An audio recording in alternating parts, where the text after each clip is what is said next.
Hey guys, welcome to an interesting video on Wild Rift. So today we are back with a Kaisa supplementary guide, and as usual I'm gonna have the build up on screen now. So this is basically the first, same as the recent video I did on Kaisa's updated complete guide. The only real change is we're going for different items as our last two items. So first, the runes is basically the same, the spells basically the same, the first three items basically the same. So if you guys want an in-depth explanation on those, check out the updated complete guide that I did a while back. But basically the only real change, as I mentioned, is swapping out the last two items, which used to be Runans and Bloodthirster, for instead now we have Twin Guard as well as also the Kempang Chainsword. So why are we going for those? Well, basically this is kind of like a build variation of that build, where in certain cases you already have enough damage and you don't actually need to get more damage, you just need some survivability. So what this really gives you is, of course, with the Twin Guard you get a lot of extra survivability, because with this on-hit build you can be in fights for very long and you can of course just keep on auto-attacking, keep on DPSing. So with that you will be able to survive longer and output more damage. And of course, furthermore, with the Kempang Chainsword you get a little bit more health, so more tankiness, and also of course the anti-heal. Now of course these two items can also be interchangeable with the Runan's Hurricane and the Bloodthirster as needed. So in this particular game, you guys will see later on that I actually went for Twin Guard into Runan's Hurricane because I felt Runan's was really important in this game. But let's take a look at the actual gameplay itself. So Maokai engages in, Seraphine full stacks, almost dies to my auto, and now she's stuck on 1 HP. However, Pike comes in for the gank, which basically puts me in a very awkward spot where I have to run down towards the river and try my best to waste their time. I'm walking behind the skull so Pike can't hook me, but that means MF can bounce onto me, and eventually I do end up dying. However, I still think it was a good play to run towards the river, although my mid laner wasn't there, because I basically wasted the time of 3 people, being the Seraphine, Lux, and Pike, to chase me down to get the kill. So during this time they couldn't really farm minions, they couldn't push wave, they couldn't farm jungle camps, things like that. So overall, I still think that was the best decision. One person's time for 3 people's time is definitely going to be worth it. But either way, the first play kind of goes a little bit sideways. So Maokai looks like he's going in for another play onto the MF and the Seraphine. Now I'm here to try to follow up. I'm getting a lot of damage down to MF. Lux with the laser to finish off both of them, which bot lane XP, we're only level 3 but Lux already is level 5, uses the ult to snipe out both of the kills. So unfortunately we're not going to be able to get any early kills, and instead we end up just getting a single assist because we didn't manage to get any damage onto the Seraphine in this entire situation, because I was trying to get my isolated Q onto the MF. So either which way, we're gonna pick up an assist, we're gonna pick up a plate, which only puts me to equal gold to MF at this point, and then we're gonna have to reset to get some items. So in this case, of course, Terminus first items, we're gonna complete our BF sword, as well as getting of course a dagger to start building into the attack speed component of this particular build. So yeah, in my opinion, Kaisa did get a nerf, of course, in this current patch, 5.1D, on her E, mainly on the movement speed, which is noticeable, by the way. Maokai out comes in onto MF, I'm gonna ult in, and here is a common problem I find when playing with Maokai, which is that Maokai Q pushes them out of the way of some of my spells. Like I was trying to hit my W there, but the Maokai Q pushed the MF out of the way of my Q, which is not very good. So here I'm taking the fruit while on the chase for the Seraphine, and we're able to finish her off with a Q.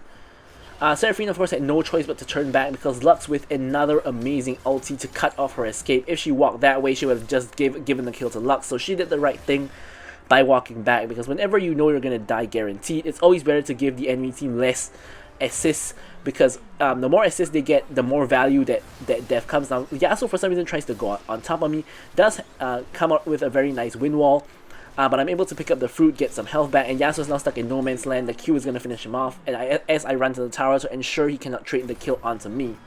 So before all of this fight and shenanigans happened, I was talking about how Kaisa got nerfed. Her movement speed nerf is actually very noticeable. You can feel the less movement speed on her E, but the attack speed one is not very noticeable because it's only 5% at all ranks at the end of the day, and you already are building like 3 attack speed items at the beginning, so it's not very noticeable considering how much attack speed you already get.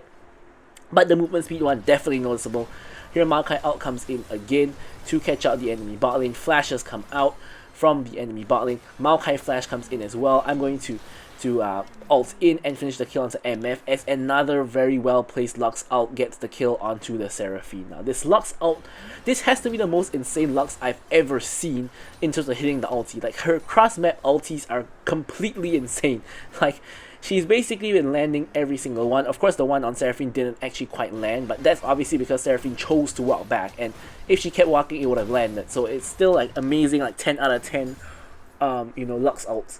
Now unfortunately here I messed up a little bit. I missed one plate because I wasn't in plate range, so I kind of messed up there. 150 gold into the bin instead of my pocket. But here we're gonna bang. We're gonna pick up the Gluttonous Greaves, and now we're gonna head back out. Of course objectives have just spawned, and there's a huge fight at the Rift Herald area where my whole team is basically duking it out over the Rift Herald, as they should. And meanwhile, I'm returning to the top lane to, of course, defend my tower so that MF doesn't just get all of the tower plates. Try to check the bush if MF is recalling in the bush. Turns out she is not. She's actually just waiting under the tower because she knows that she can 1v1 me. Of course, MF does not win a 1v1 against Kaisa, so she wisely runs away. Now here, this gives me priority to rotate to mid and see if I can really do anything about it. Maokai out goes in onto the Yasuo. Yasuo has a wind wall up, so I'm trying to work around it, and I'm able to get off the DPS to kill him. Unfortunately here I get pulled into the Ornn wall and knocked up. I have to ult and flash away to safety, and now I'm back here to DPS the Ornn, and we get the kill onto him. No fruit is available here, and MF is starting to attack my tower, but my team is roaming up, so MF wisely decides to back away. Here I pick up the component for the Blade of the Rune King, which of course is going to be a very good buy in this game because there is an Ornn with Heart Steel on the enemy team to shred down the Ornn. And we are very, very accelerated in terms of gold. You can see both me as well as the Lux have a lot of gold. Yeah, we've been both doing very well, both with a similar scoreline here. And yeah, so we're just going to clear out the wave and try to push down the tower. Now the Rift Herald is surprisingly untaken after all of that shenanigans, so we end up taking the dragon instead, and now Lee Sin's roaming down to get the Herald. In the meantime, I'm just focusing this tower. I have no idea where the MF and the Seraphine are, but if they come back, which they do here, I'm going to just focus the tower, and we get the first tower of the game for our team. Seraphine in the meanwhile does steal the Rift Herald, but we did get the first tower already, and tower plates are going to fall in 3 seconds, so they won't get a chance to get tower plates from the Herald anyway. So it turns out that, you know, in the end we end up winning on the trade here. Ornn 1 HP, and I try to finish him off from behind, but I don't know how Maokai got the kill there. Maybe it was the ignite or something, but anyways, we get the kill, or Maokai gets the kill, we get the tower, and yeah. So enemy team still has that Rift Herald that's unused. They can use that to get one of the bounties on the side lane towers because those side lane towers are pretty low already. We pick up the Bork. Obviously, really strong item in this game, and just really strong item for Kaisa in general. So now, one of the questions you might have could be like, when do you want to go for this build with the Twin Guard and the Chainsword instead of, you know, going for 2 more damage? And so basically I would like to say it's basically kind of based on your feeling and what you need. So in some games you feel like you need more damage, then you want to just go for the normal damage build, but in certain games like this one, by the time you reach like 3 items, you can already basically kill anyone and everyone. Speaking of killing here, we're trying to go in on the enemy team here, but we end up falling into a trap because what we thought was a 2v2 is actually a 2v4. So yeah, you can see I'm basically getting destroyed here. I actually almost escaped, but I get hooked back in by the pike, and yeah, my team is just slowly dying one by one as well. Lux gets a really good Q, but gets hooked in by the pike as well, and all 3 of us die. Darius dies on the other side of the map. Lee Sin is the last man standing. So as I was saying, you basically want to see by the time you reach 3 items, like whether you need more tankiness or whether you need more damage. So in some matchups, more damage is just better because just killing people faster is just better instead of surviving longer. But in some games like this one, there isn't too big of a threat on the enemy team, in the sense that, like for example in this game, Ornn can't really get me on the backline. Pike, you know, he can get to me on the backline, but he's not the biggest threat. He can't one-shot me because he's not that fat. And Seraphine and MF can't really either. The main threat here is Ornn knocking me out and Yasuo ulting me on the backline, and that's how I die. So that's pretty much the only way I get assassinated, but even so, Yasuo shouldn't be able to kill me in 1 second. It's not like a Rengar or Kazi is just one-shotting me. Pyke here gets caught a little bit by Maokai, but is able to get away. He has Glacial, by the way, so even less of a chance Pyke is going to one-shot me. But yeah, so in this particular match, I don't see a very huge threat onto me, so I don't think, I think that getting the Twin Guard is better just because, you know, we can survive longer in longer fights because we're not going to get one shot anyway. The main weakness of Twin Guard is that it takes 3 seconds to activate, and that's already buffed from the 5 seconds that it used to be. So if you're in a match where, for example, you have like a Talon mid and like a Rengar jungle, things like that, Twin Guard is going to provide very little value, simply because even though it does give you resistances, which are good and all, you're just going to get one shot by them anyway. In the sense that you won't be able to proc your passive, which takes 3 seconds to activate. So if that is the case, then just going for more damage is better, so that when they try to one-shot you, maybe you can stasis and try to one-shot them back, or you can just try to, you know, at least do more damage to them before you die, something like that. But yeah, nice knockup by the Yasuo to predict my movement, but obviously he's not going to ult me under tower. He doesn't have ult anyway, which of course I didn't actually know in the match itself, but in the replay of course we can see that he didn't actually have his ult. If he did, I still think it would be horrible if he ulted me there. I have flash, I have exhaust, and have my own ult. So if he ults me there, he probably just dies. But anyways, here there's a huge party going on in the top lane where Lux is getting caught out again. Here Lee Sin's kind of getting caught out by Yasuo. I'm covering him from behind, and I'm able to do a lot of damage to the Yasuo and kill him actually before the Pyke even arrives. Here the dragon is up, so the enemy team is most likely doing the dragon. It's just me and Maokai, but with a front line and with CC, I might be able to do something here, so I'm just DPSing onto the Ornn, and Pyke is getting caught here, so I try to ult to finish off the Pyke with the jungle, but he's a little bit too tanky to simply just burst.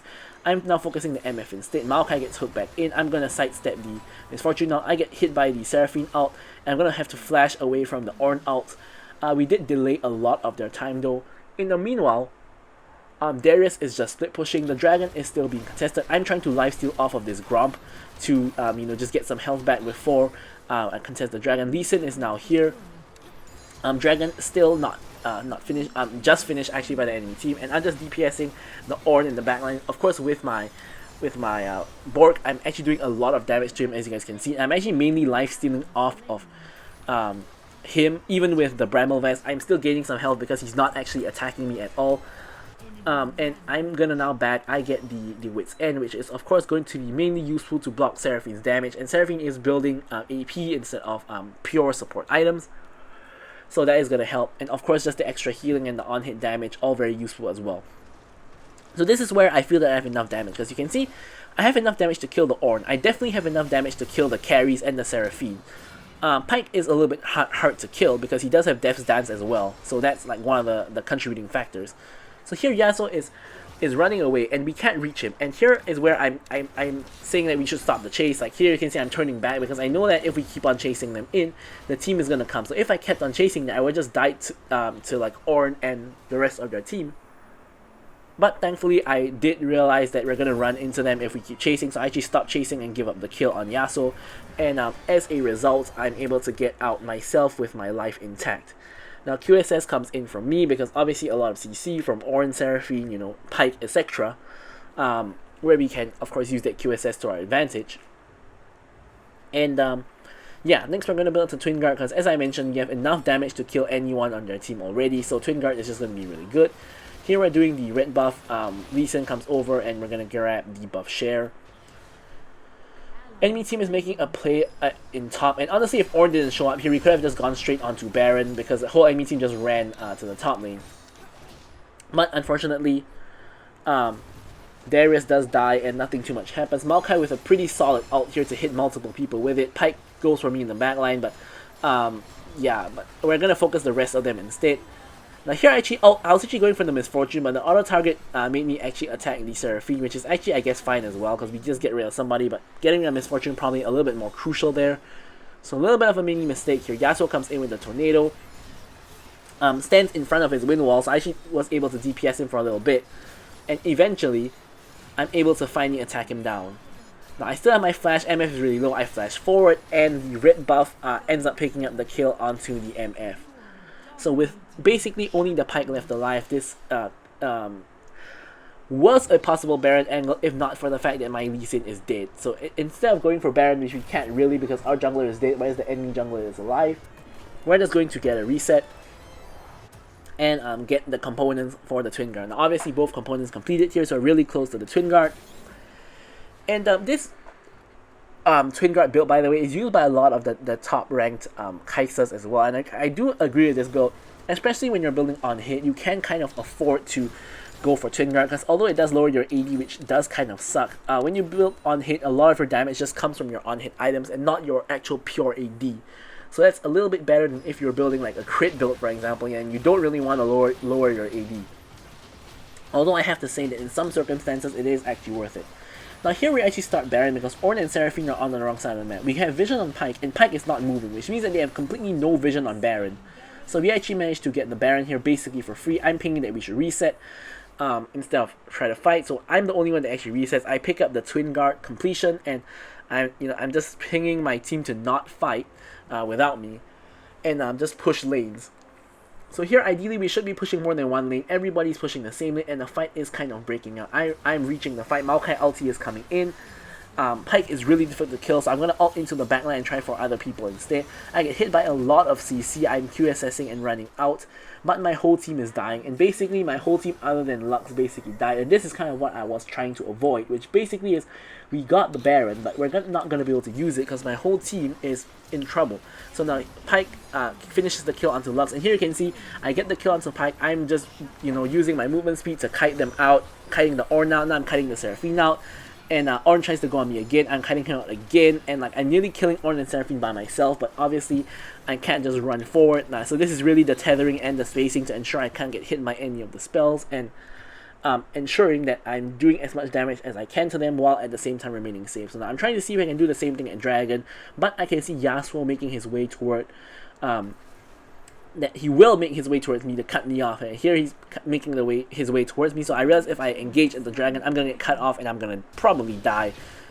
So speaking of dying, Yasuo ends up getting caught instead, and he does put up the wind wall, but my team is able to finish off the kill. Maokai ult gets blocked by the wind wall, which is pretty unfortunate, and the enemy team has to run for the hills. Ornn barely manages to complete his recall before we spot him out. And here I'm going to quickly just grab the blue buff, since Lux is on the opposite side of the map, and she's obviously not going to get it. Now next objective coming up is Elder Dragon. Here Darius is engaging onto Ornn, so I'm just going to DPS. I can actually kill Ornn relatively easily, but I'm not going to ult in to finish him off because it doesn't make sense. Pyke goes for the backline, but at this point I have enough damage to kill him. I ult in to finish off the kill onto MF. I'm waiting for my minions to come in. There they are, and now I can walk back out through the tower. Minions do end up dying though, so we're going to go to top lane instead and try to get the top lane inhibitor, which of course side lane inhibitors are way more valuable than mid lane inhibitor. So we're going to get the top lane inhibitor. Seraphine ult goes wide, and we have waves pushing in, but enemies are slowly beginning to respawn. Yasuo is coming back up, and honestly I think we could have possibly forced the mid lane inhib, but just to play it safe we're not going to do that. We're just going to back off, and Yasuo goes in on Maokai here. Yasuo even flashes in, but Maokai is way too tanky. Even post nerf Maokai still really strong. And yeah, so now here I'm just going to reset. Elder Dragon is up, but I can actually complete my Runan's Hurricane, which I think is very important for this fight. And the main reason I'm going for Runan's instead of going for Kenpang Chainstorm is because although the enemy team does have a decent amount of healing, we're constantly team fighting with multiple people together. So Runan's Hurricane in this game has such high value. Seraphine is gotten rid of by Lee Sin, so you can see here that multiple enemies are getting rooted by Maokai. I'm thinking of whether to jump in backline or do Elder, so I'm thinking to jump into the backline here. MF makes a big mistake by isolating herself. I'm gonna quickly kill her. Pyke again can't really die. I'm trying to make it to the fight here. Yasuo ults and I have to walk back around the wall, but eventually my team more or less manages to finish them off anyway. We kill all of them, and the only one left alive is Pyke.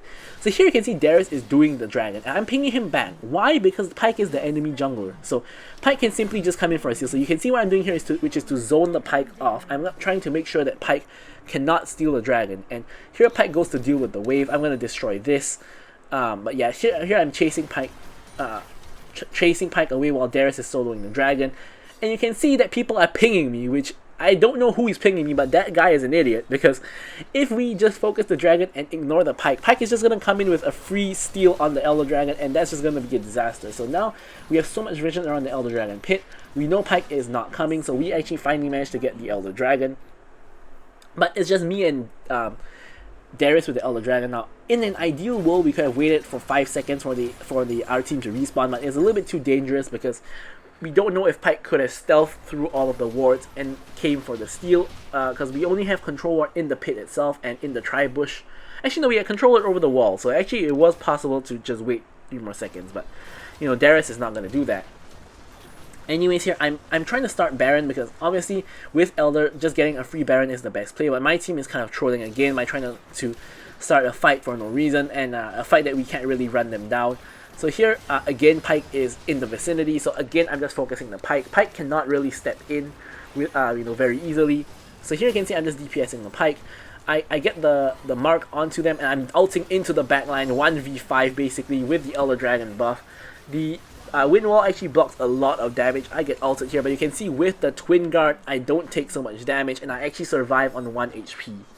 Now here is where the disaster happens. So you see, my Darius is trolling me. He's not allowing me to pick up the fruit even when he's basically at full health. So next up, he goes to the wave and doesn't allow me to lifesteal off of the wave. And the top wave is way too far away. So I basically have to lifesteal off something or recall. So I'm trying to attack this red buff, but I'm in Pyke's execute range. So Pyke simply ults me and gets a free 1k shutdown. So you can see, I'm basically getting trolled by my team, in particular my Darius here.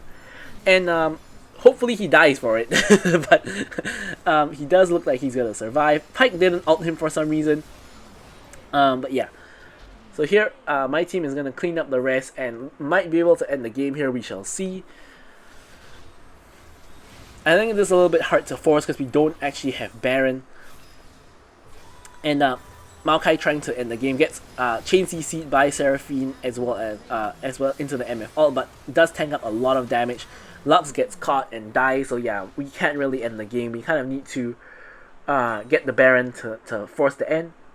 But Pyke and Ornn are dead, so you know, this should be a possible Baron angle. I honestly think that Maokai and Lee Sin could have started the Baron and I could come and join, but Maokai is resetting and Lee Sin is not too interested in the Baron. Is interested in the Krugs instead. Here Yasuo spots Lee Sin and goes in on him. Windwall is already down, so I'm just gonna ult in. Yasuo does get the ult on me, but we're gonna easily finish off the kill. We even hit the Seraphine with the W, and if Maokai ult actually hit her, we would have just run up and finished her off, but not the case. Now MF is on the wrong side of the map because she has kind of no choice but to clear the super minion waves up top there, which is why getting those silent inhibitors are very valuable. Here I'm just going to do the red buff and let Lee Sin finish it off, and then we're gonna see if we can go for the Baron, because the top lane wave is still really far pushed up. So if the enemy team all come to contest us at Baron, they might just lose to the minions. So we have the advantage here. We're trying to start off the Baron, and the enemy team is of course coming to contest as expected. Pyke is showing on vision. Now here we're gonna turn onto the enemy team if we can. Seraphine ult comes in and we're gonna QSS immediately. I'm just thinking to one-shot the Seraphine here, which I do, and then I still have my my Twin Guard active. My ult is coming up in a second or so, and my team is going in on the enemy team. I'm ulting into the middle of the enemy team, but yeah, at this point I'm just going to finish off the MF by flashing on top of her, and we finished all of them off. And you know, we didn't get the Baron, but with the whole enemy team dead, it's a free win for us. Now I'm even gonna just grab this inhibitor just for fun to buff up the stats in terms of towers taken, and we're going to finish the game. So I'm gonna leave you guys with the stats as usual. Thank you guys so much for watching the video, and goodbye.